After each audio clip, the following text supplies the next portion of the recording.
ரசூலுல்லாஹி ஸல்லல்லாஹு அலைஹி வஸல்லம் அவர்கள் சொன்னார்கள், தோழரே உங்களுக்கு உஹது மலை தெரியுமா?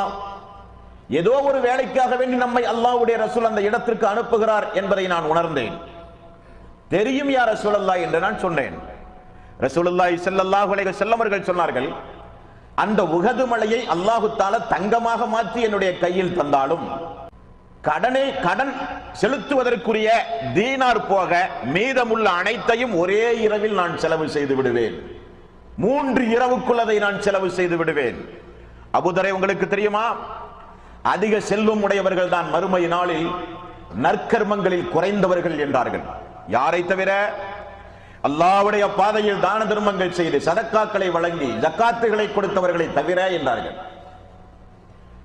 நபிகள் நாயகம் ஸல்லல்லாஹு அலைஹி வஸல்லம் அவர்கள் அந்த தோழருக்கு மேலும் சொன்னார்கள், செல்வம் யாருக்கு அதிகமாக உள்ளதோ அவர்கள் தெரிந்து கொள்ளட்டும் அபூதரே, அவர்கள் நற்பாக்கியத்தில் குறைந்தவர்கள், அல்லாஹ்வுடைய பாதையில் செலவு செய்தவர்களை தவிர என்றார்கள்.